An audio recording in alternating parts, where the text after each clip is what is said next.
right, we are going to go ahead and get started right here at noon.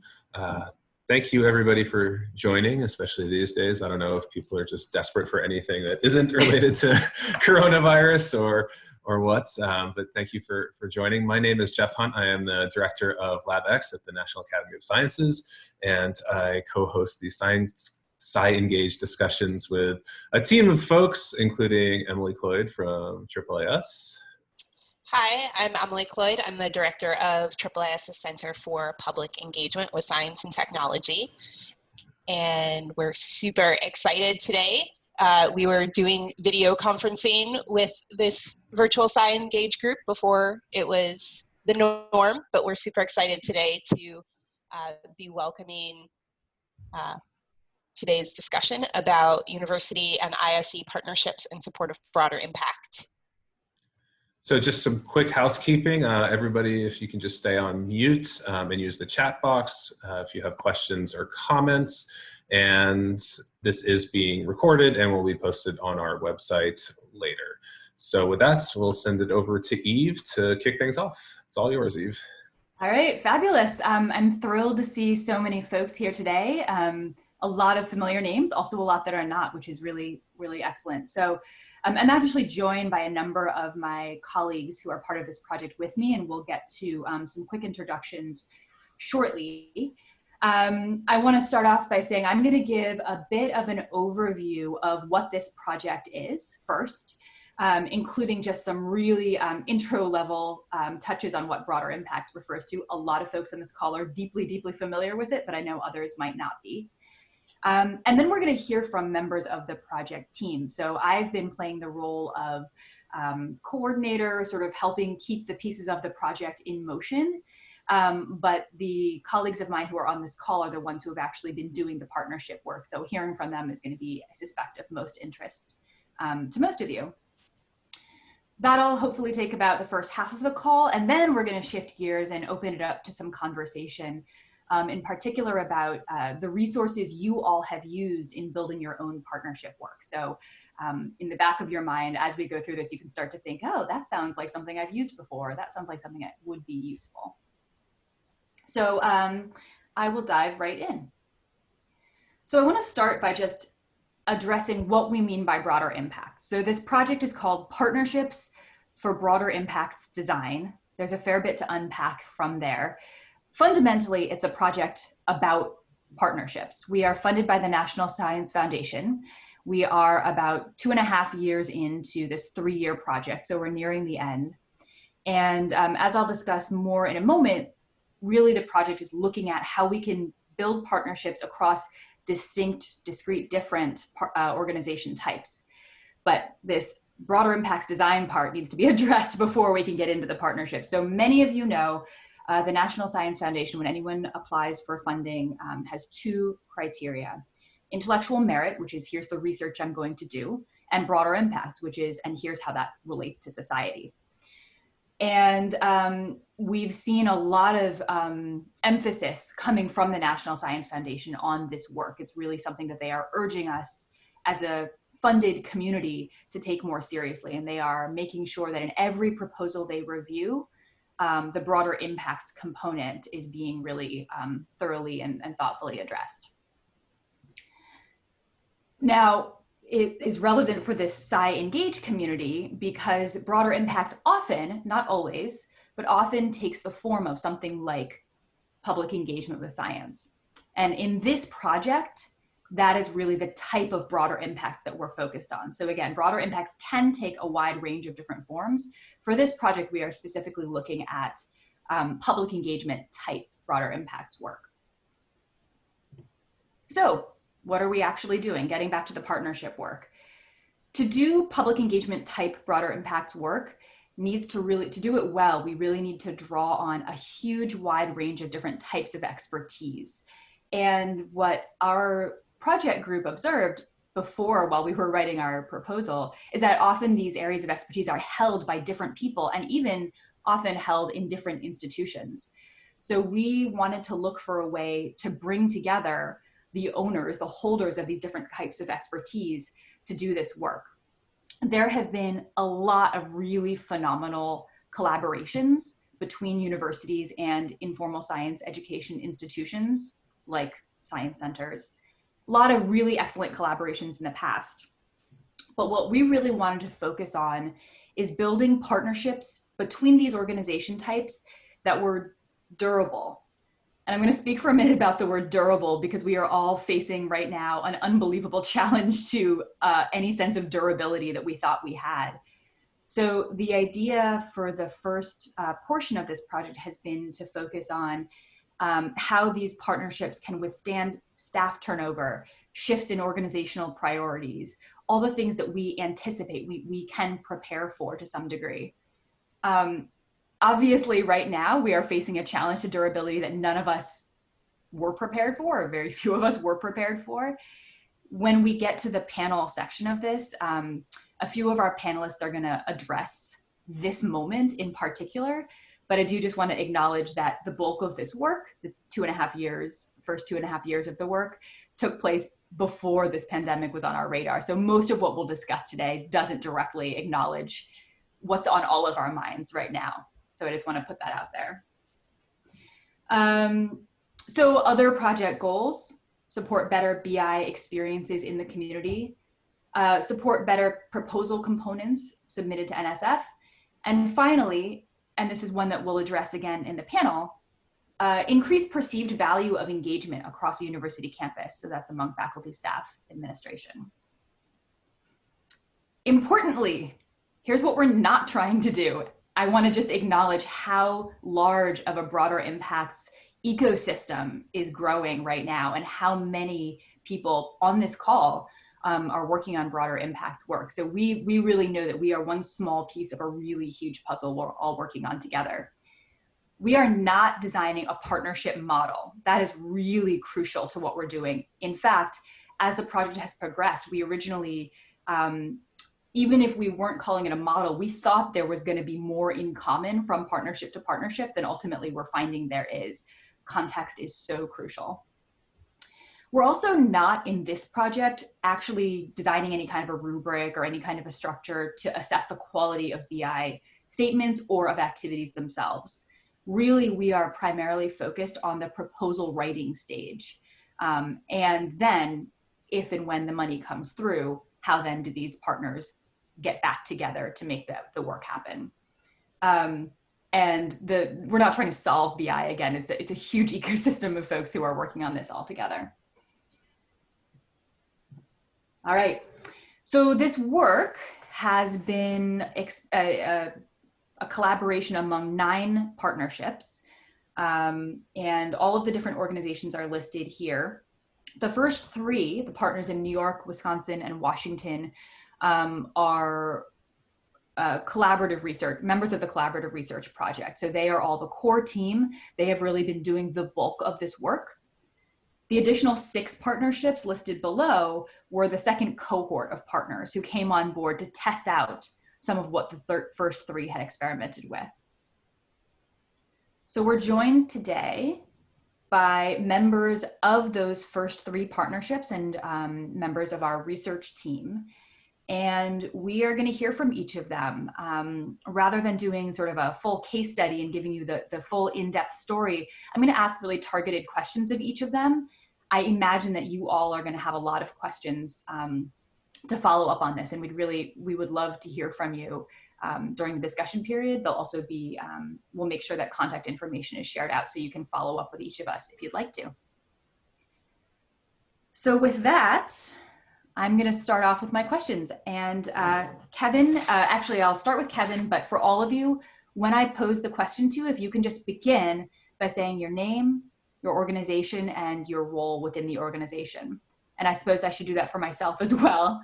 I'm Eve Klein. I'm based at the Institute for Learning Innovation, and I'm a program director there. So I work with this project and with the Portal to the Public suite of activities. So Kevin, where are you on my screen? So Kevin, my question for you, over the course of your career, you've worked with many partnerships with many different organization types. I'm curious if you can reflect on the unique characteristics and the unique challenges posed by partnerships that are rooted in broader impacts work. I'm also curious whether you've seen those characteristics change over time. Okay, thank you, Eve. This is Kevin Niemi. I'm at the University of Wisconsin-Madison, and I'm a community outreach and engagement director for a unit that's located in the provost's office. So we're kind of in the central administration at UW-Madison. And I have been involved with outreach community engagement for well over 2 decades here at Madison. And I think there has been some change over the years with BI, and it's for the better. I mean, as we know, the message is getting out there to researchers that BI is integral and essential for a grant to be funded, and that's good to hear. However, some of the challenges are we're a very decentralized campus. Our schools and colleges hold most of the power for decision-making regarding grants, and the researchers answer to their unit's dean rather than the central campus. So I think a couple of examples of what's happened over the years is a couple of years ago, I got a request from our local school district to say, and she basically said, stop these people from approaching me about BI grants. We cannot respond quickly enough, as many of these are last minute requests, and or they don't meet our mission as a school system. And that's kind of the decentralization challenge, individuals reaching out for partnerships that are not either good or desirable by the partners. And I think what this grant has allowed us to do is, as a campus, we are partnering with the Wisconsin Institutes for Discovery, which is not in the UW-Madison hierarchy. It is an independent unit, but probably 99% of our individuals think it is part of UW-Madison. And that is both a plus and a minus. They have the ability to carry a lot of stature in the researchers' minds for these community partnerships. So together, my partner Travis on this grant and I are able to really facilitate and do that boundary spanning, boundary crossing that's required for effective partnerships. And I think what we can do as a pair is really triage a lot of the requests that we have through, we do workshops together as well as we do individual consultations, and serving as that kind of intermediary allows us to triage and not put the pressure on the community partners to respond immediately to a request from a researcher. But the one last point, the real challenge of that is to get our role out there in the research community. And that's where, to a certain degree, decentralization helps us. If we're able to get to the schools and colleges and their directors of research or associate deans of research, then we can do a more effective matchmaking that allows us to be successful with our BI programming. So I'll leave it at that. That's great. Thank you, Kevin. And again, to reiterate, I imagine a lot of you will be formulating questions as we go. So just jot those down. We'll have a chance to ask questions of the panel when we've got through these initial comments. So I'm going to move now to Kevin's counterpart in this project, who he just referenced, Travis Tangen. Travis, my question for you is revisiting this idea of durability. So we know that in any partnership, it's necessary to have the agility to be able to shift approaches and activities over time. But one of the things that we've discussed is that within your unit, within your group, you actually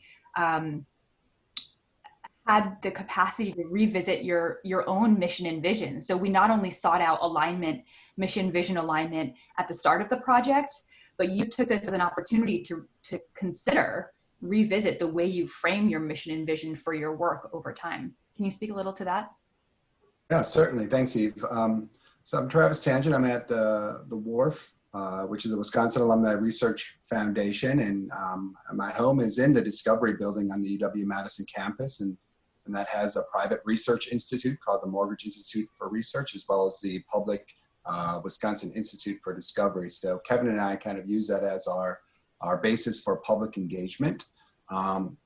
getting back to that mission question, that's directly related to kind of the role of our whole first floor, our teaching labs, and our community engagement. You have two sides of that coin.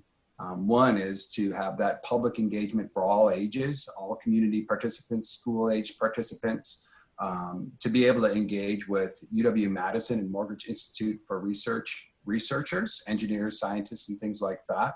So you can think of us as like a museum or science center, but our science center is built with people, with humans. These type of in-person engagements, and now certainly looking to new ways to bring that about. So our team connected back about 10 years ago. So this December will be 10 years old on campus. And Laura Heisler is our director that kind of moves us along to think about these two sides of the coin. So the public is one part, but we really want to engage the researchers to be able to support them. And that's where this broader impacts design grant was really powerful. How could we align more closely with that vision to think about supporting the researchers that needed to write their grant proposals and needed to find an infrastructure to do their work? That's really where things started to move along, and this project in particular helped to bring more people to see the crystallization of kind of that mission. You can have this pie in the sky kind of idealistic point of view of how you really want researchers to engage with the public and support them really well. And we have been doing that in individual consultations, individual projects, but as Kevin had mentioned, this has created kind of a pathway for us as a campus unit, as well as just within the building, in the Discovery Building, to be a venue where our mission gets realized through others looking in. It's like, oh, I need to go there because they're going to help me support my broader impacts design. That's part of their mission. That's part of their ethos of why they exist. So that is, in a practical sense, that has helped our internal team too to align. So instead of just producing public engagement events, like weekend festivals, after school, field trips, community engagement, and our science festival also is a big one, the Wisconsin Science Festival. We can now look at it as how can we support researchers to be better involved, better prepared, and to be inclusive in terms of their impact identity, really thinking about where's the right fit for a researcher's impact identity, and then using our programs across the board to match that up. And that really aligns with our mission of supporting those researchers and broader impact. And without this project, I don't think we would be so far along, because we have a place to really put that practice into action and have a realization of how that works, and how it doesn't work sometimes too. But that really helped us to move along to a realization of portions of that mission, and we're still aspiring to do more. That's great. Thank you so much, Travis. I'm going to shift now to Tiffany. Tiffany Fleming is based at Cornell University. Tiffany, one of the things that's been really striking about your partnership with Sciencenter is that you began thinking about a one-on-one partnership. We were really looking at a partnership between just these two distinct units, your office and Sciencenter.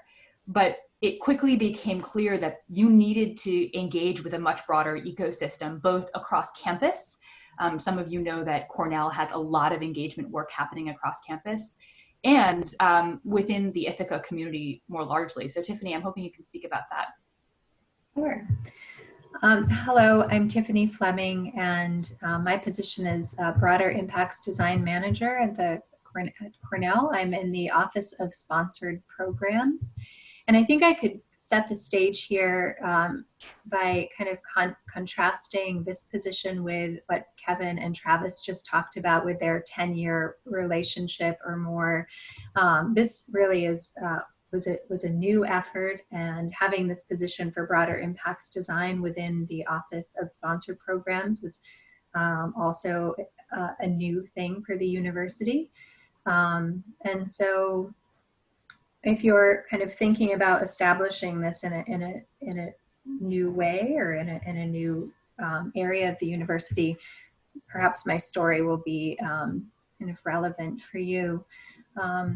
It became clear that really our partnership with the Sciencenter, we certainly learned a lot in that first year in particular about how to create more structure and efficiency in terms of connecting researchers to this community organization, Ithaca Sciencenter.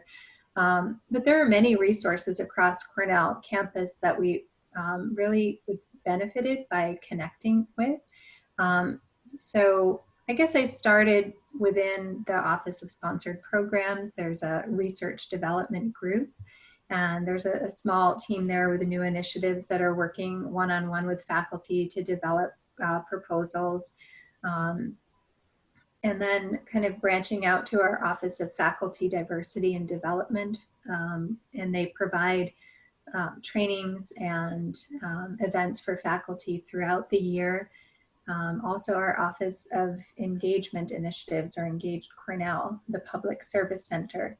So I spent some time really assessing the landscape of the campus, who's there and who's doing what, and what kinds of connections could be made in order to leverage the expertise that they have with the knowledge that we have, and really being sensitive to this idea of turf within the HEI, right? They're going out and building those relationships was not always easy. There's a perception sometimes that someone owns the BI or owns the BI relationships.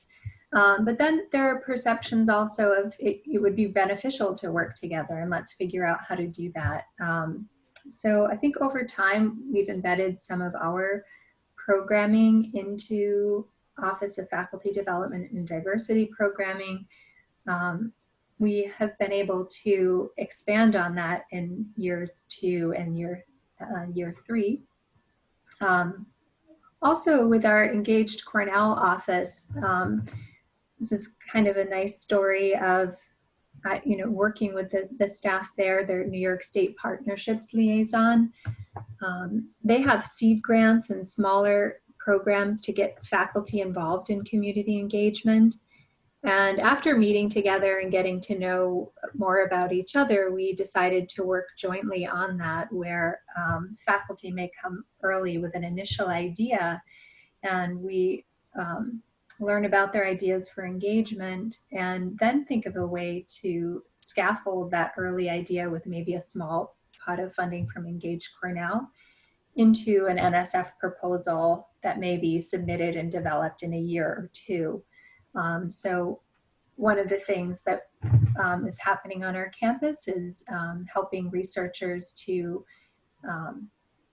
think about this work more critically, and to take time to develop some of the skills and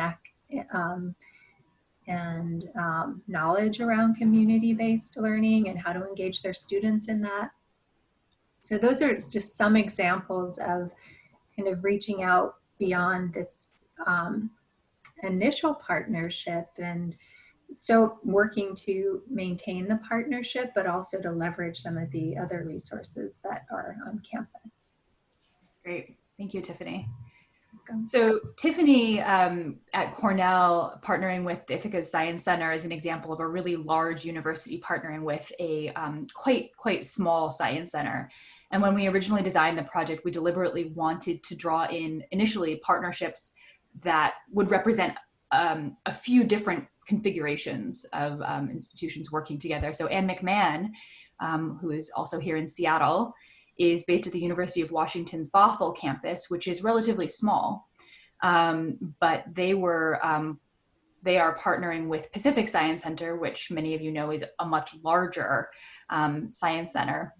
So Anne has thought a lot about how organizational size doesn't necessarily map to power dynamics in a partnership. Anne, I'm wondering if you can speak about that. Sure. My name is Anne McMahon, and I am the Executive Director of Research Strategy for Broad Impact at the University of Washington's Bothell campus, which is a primarily undergraduate institution. My position is housed in the Office of Research, and we serve the full faculty of the campus, which is divided into 5 different schools.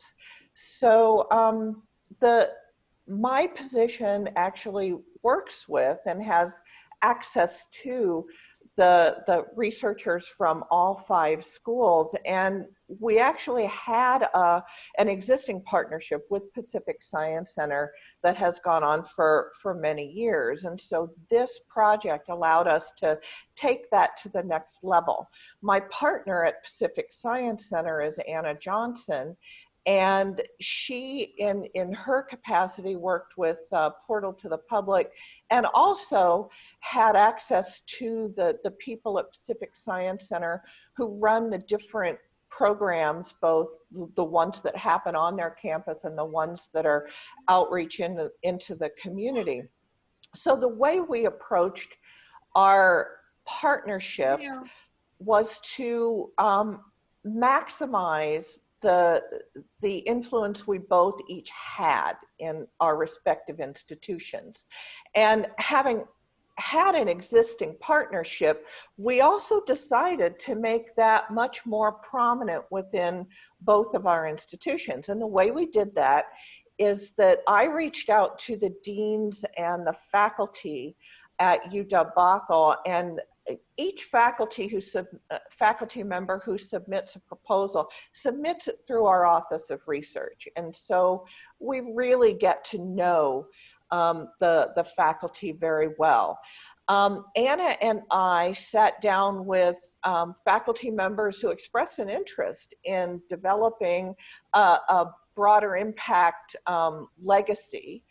And we decided to take the menu approach. So Anna worked with the people at Pacific Science Center to develop a menu of broader impact options that we could then bring to UW-Bothell, where we met with each individual PI and assessed what their skill level was, their comfort level was in approaching the different kinds of broader impact activities, and really creating a menu customized to each one, along with language that they could use in their proposals to NSF and other organizations. And in doing that, we also tried to make visible to the university community what we were doing, and it's worked out pretty well. As a matter of fact, this is the latest glossy magazine edition of the UW-Bothell magazine that actually highlights the partnership between UW-Bothell and Pacific Science Center.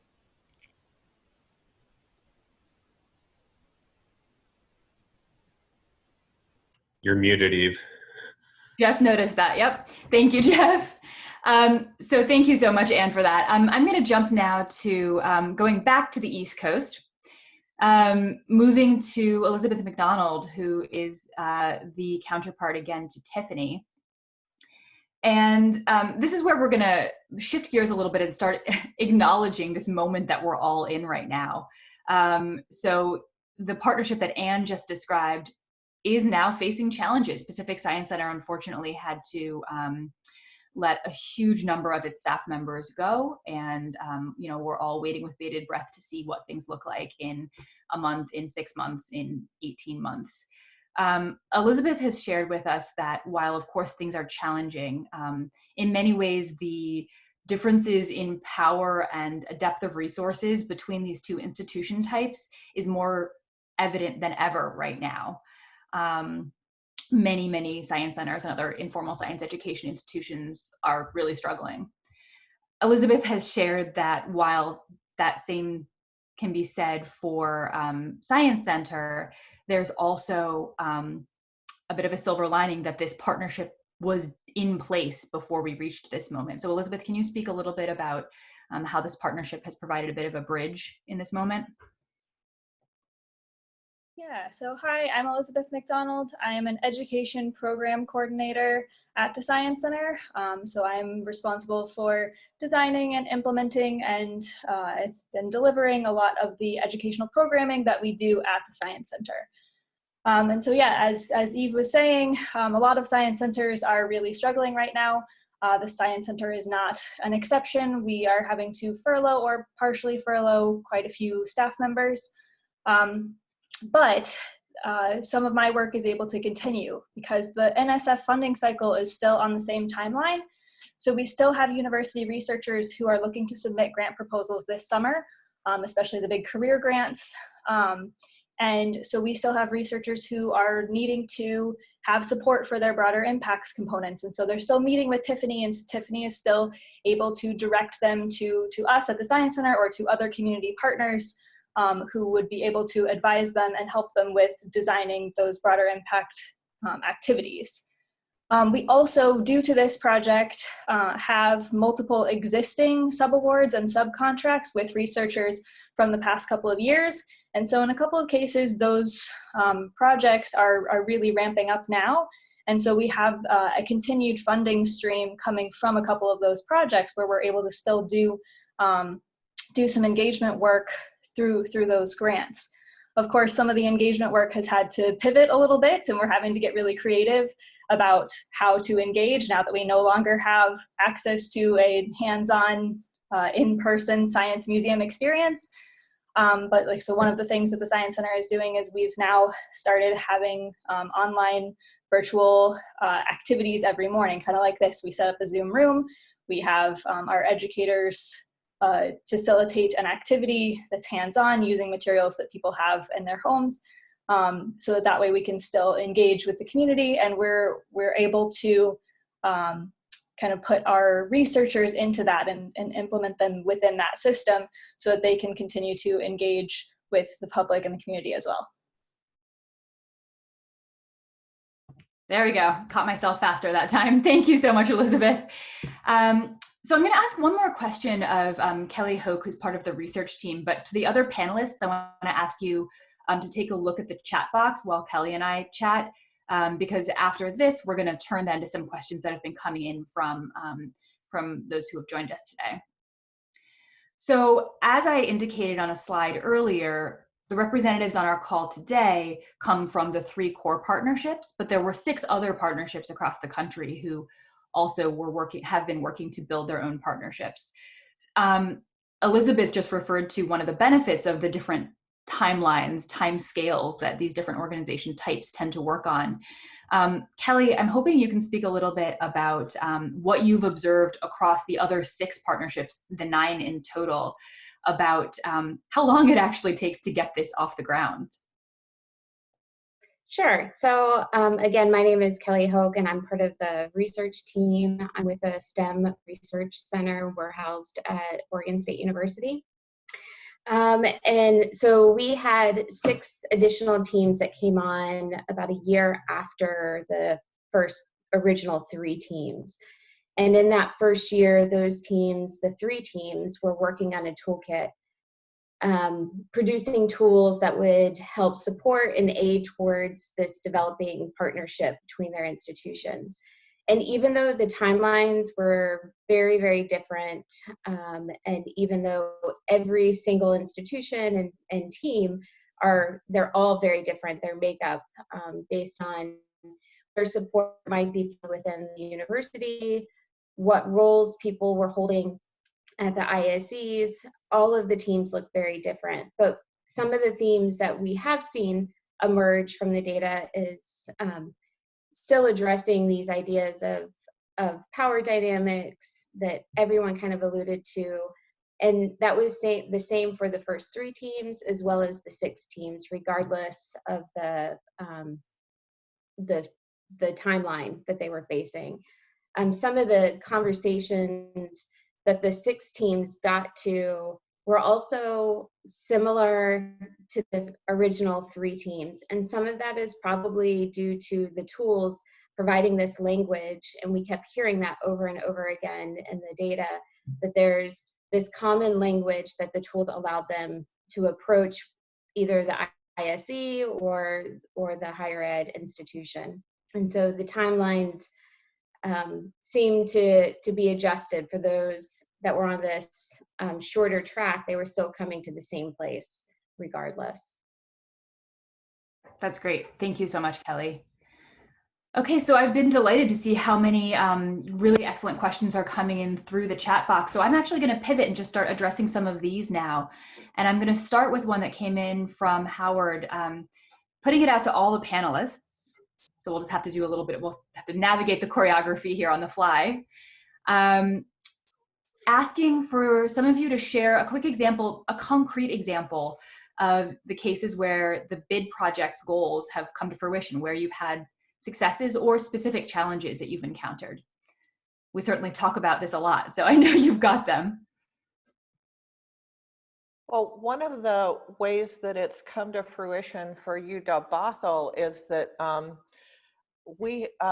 let's see, two of our researchers who have worked with the bid project received NSF Career Awards.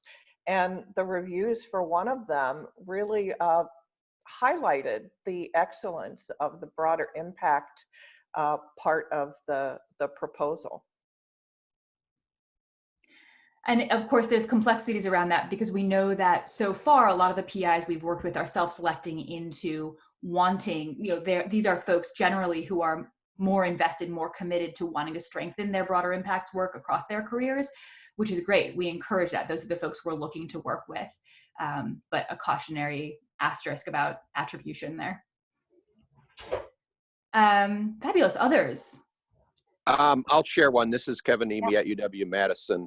Travis and I have been able to continue what we call the Wisconsin Idea STEM Fellows training program, which takes cohorts of about 15 staff, faculty, and graduate students and puts them through about an 8-hour training on community engagement. And the bid project has allowed us to do some simple things like paying for dinner and getting them resources that they need. And their goal is to create a interactive exploration station for public engagement at some of the events.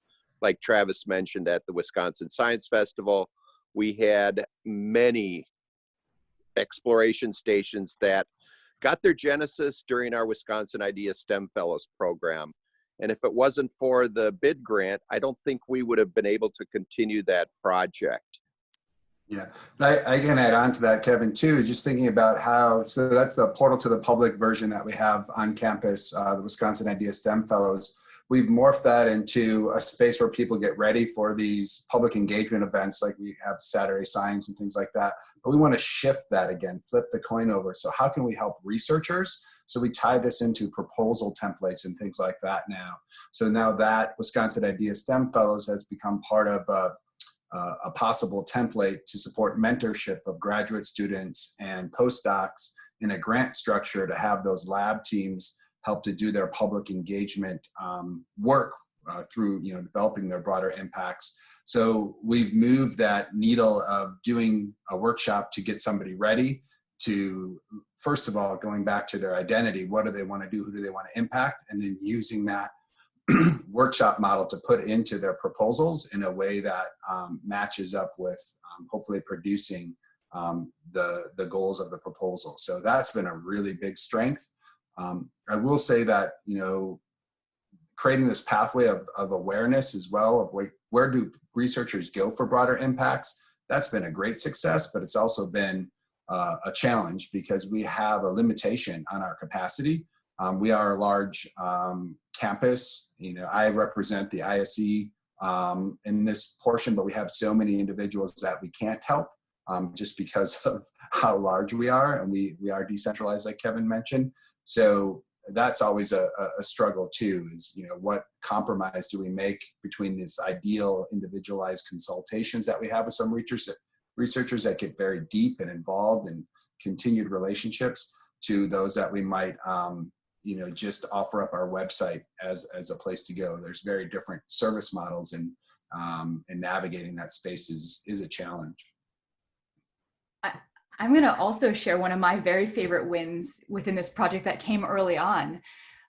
Michelle Courtenar is the PI from Sciencenter at Ithaca, and one of her first steps in all of this was to take a really deep inventory to try to identify all the different times that Sciencenter had been asked to be a partner to Cornell, to various principal investigators, various faculty members.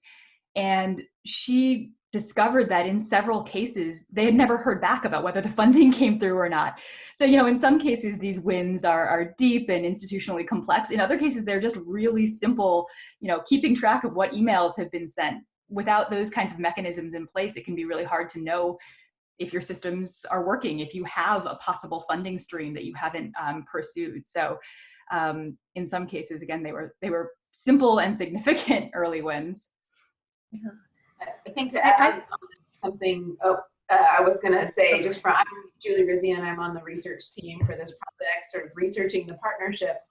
And one of the things that we've seen is, at least that since there's an established relationship, there's a pathway for PIs to go through rather than the 48-hour before call that I think science centers, museums, schools, all kinds of external partners get from PIs. And so with that established pathway, though, it also gives a little power to the ISEs to say, wait a minute, how do we want to use this energy to help perpetuate our own programs and our own mission, instead of this reactionary mode where a lot of external partners from universities are in this very responsive reaction, urgent mode of we don't want to turn people down. We want to invite scientists to be part of our programs, and always ending up having to do it on their terms. And so one of the advantages we can see here, and I don't know, folks from the ISEs can speak to how much they're experiencing that, is this opportunity to say, wait, let's turn this energy into something that promotes our own mission and perpetuates our own programs on our terms. And I think it's more productive for everyone, and also, of course, for the ISEs that are using more evidence-based practices. They know what they're doing. You don't have PIs kind of coming in and saying, I know how to do this, just give me a spot in the museum floor. So. Well, Julie, I'll build on that. This is Ann McMahon at UW Bothell. We encourage researchers who are even thinking about writing a proposal to get in touch with our office so that we can look at the broader impacts early. And so I can be in touch with Pacific Science Center with them or on their behalf. And so we're also trying to shift the point at which potential PIs think about their broader impact work. I could add to that also. I think this is a nice outcome.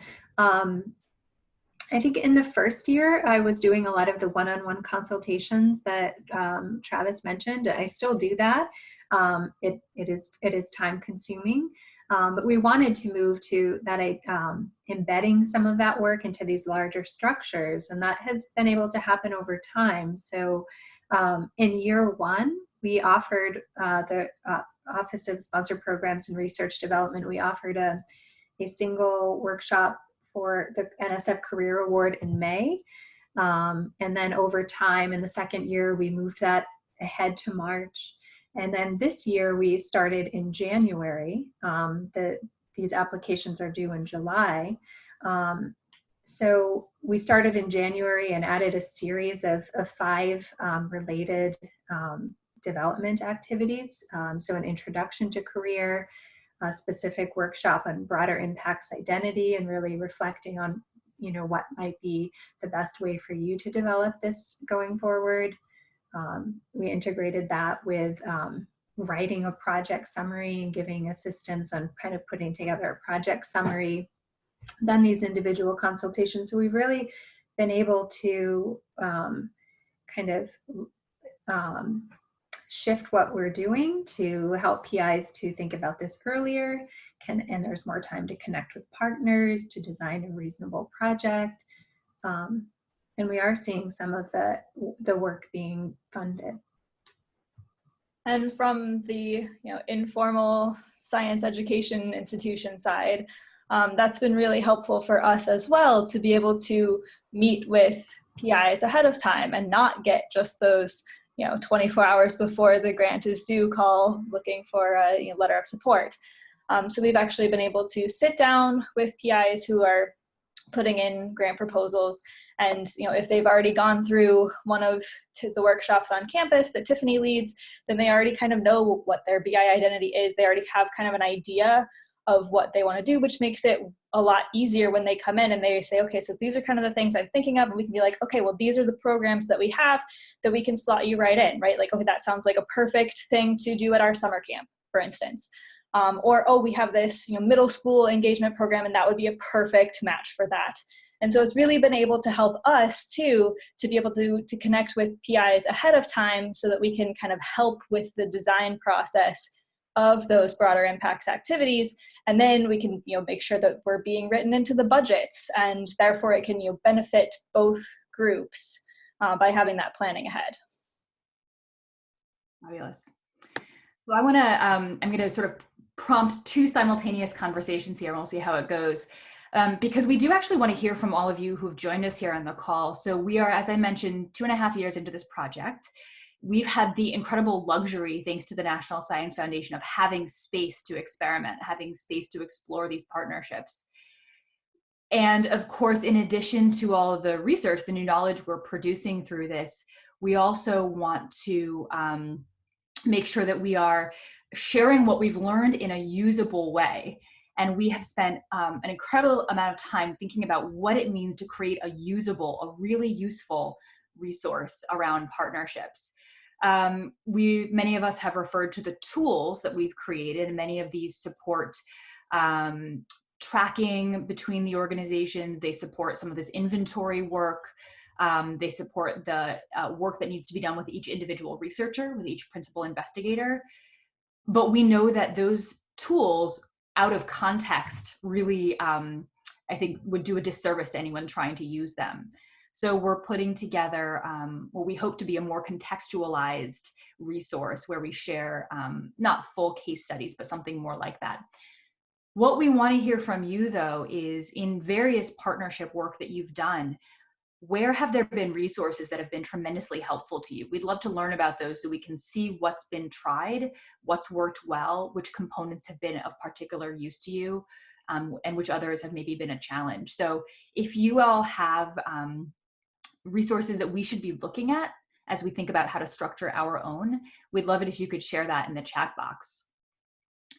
And while that's happening, I want to take another one of the questions that's come from the chat box and share it back out to our panelists, which is, again, addressing some of the complexities of this moment that we're in.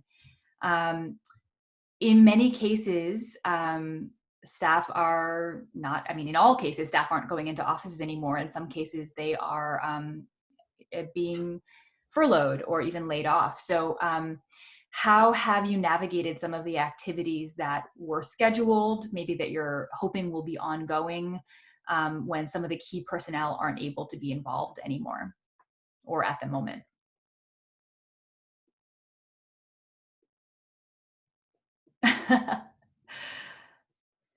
I can take a connected view of that, just kind of building upon what Tiffany and Elizabeth were mentioning about a process for researchers, and starting in January and moving to get prep for a July proposal date.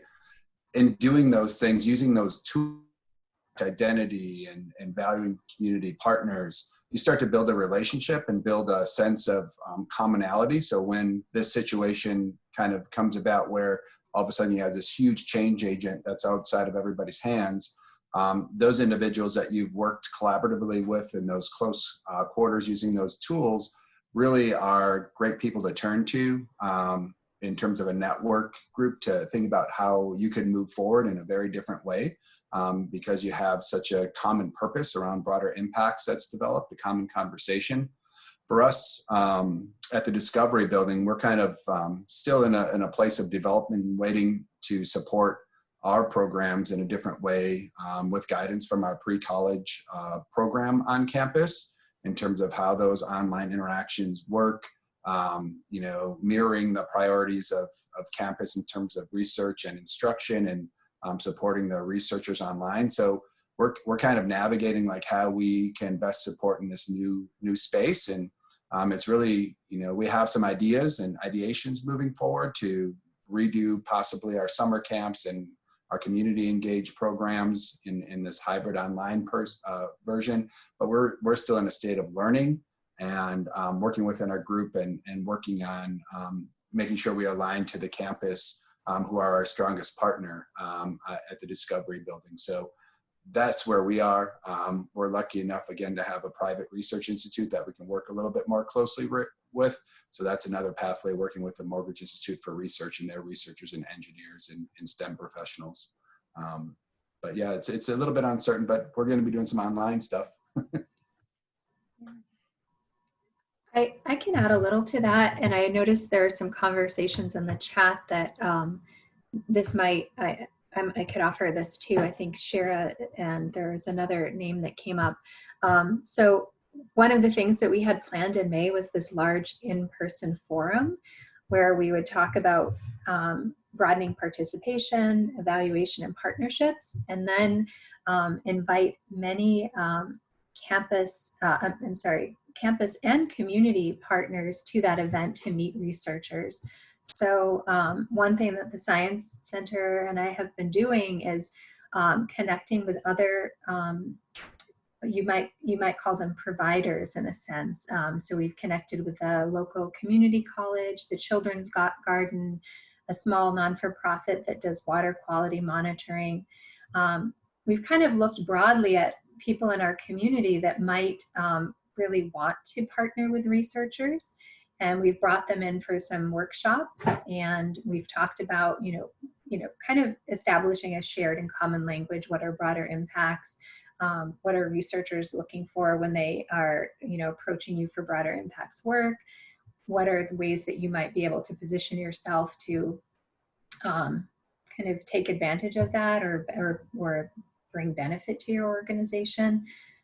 So individuals that kind of see themselves as providers, if you have expertise in science communication, for example, we have also connected the WSKG Public Media Group.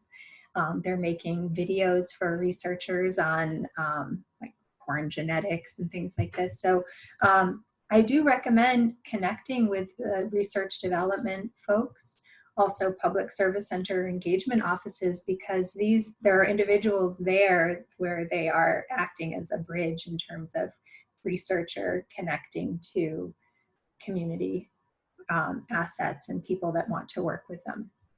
We're going to try this community forum online in April rather than bringing all of these groups to campus, and we'll see how that goes.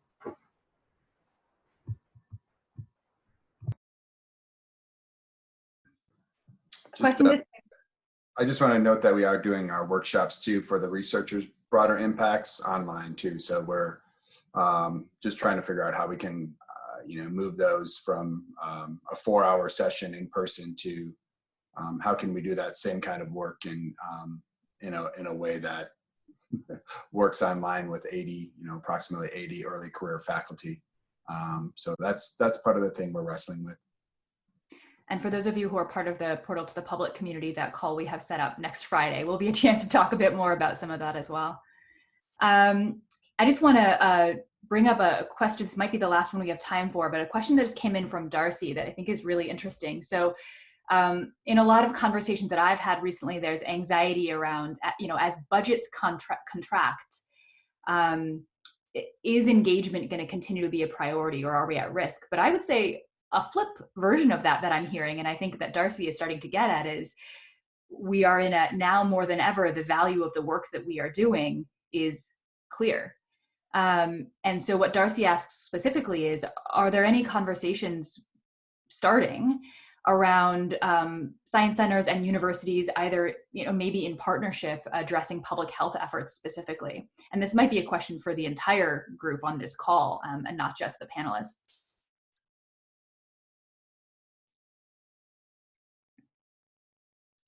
I can jump in, and I know that some of the other team members will probably think of something afterwards, but I know that during data collection, I've heard several times similarities in NSF and how the funding is set up and the BI portion and what that looks like maybe for other institutions, and that there may be some similarities that what we've learned from this process working towards NSF will also help if you're going for maybe in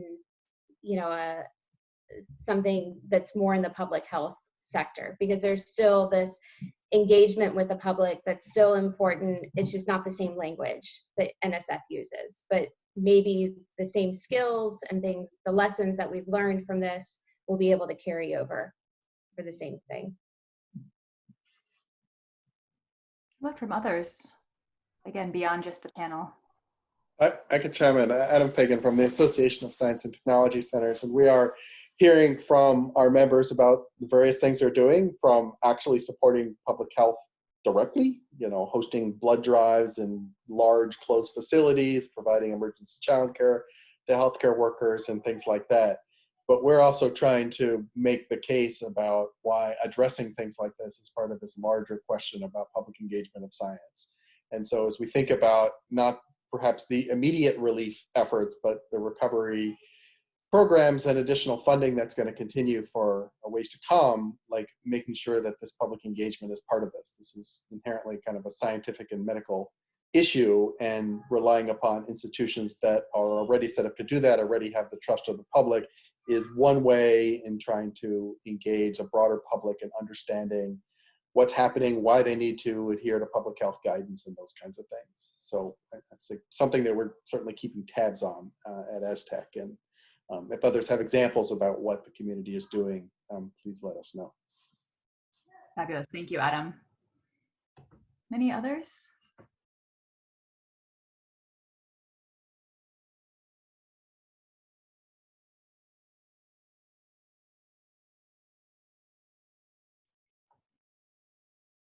Hi, this is Tom Zinn, and I don't have enough bandwidth to do the video. But I'd just like to underscore this is a great opportunity for both informal science institutions and universities to step up and not only do science activities, but to go beyond and to have conversations about the nature and the roles of science in making personal choices and informing public policies. My dad was a high school history teacher.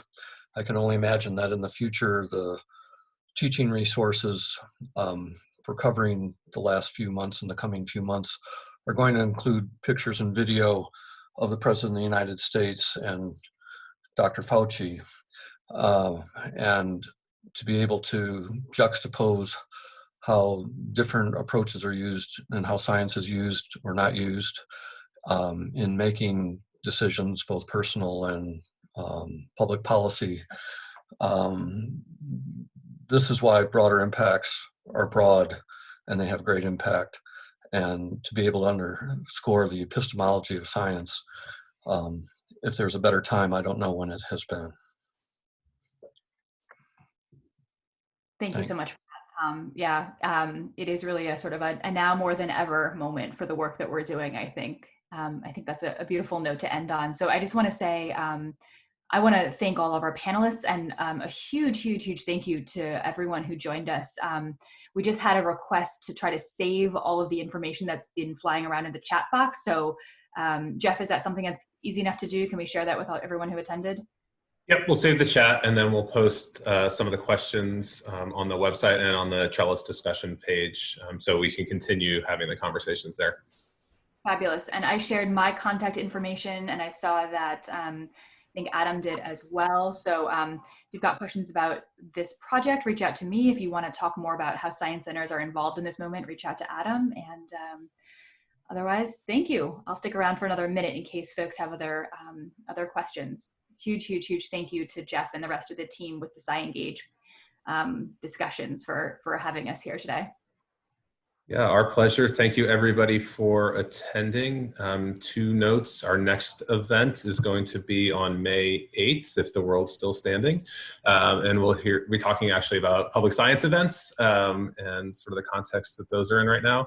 And then I'm going to put in the chat box, if you want to join our mailing list, you can just go to that link and drop your email in there if you haven't done so already. The video will be available online as soon as we get it up, et cetera, et cetera. So thanks, Eve. Thanks to all our panelists. Thanks you all for joining. Hope you have a good Friday and a good weekend. Stay safe, everyone. Thank you all. Bye-bye.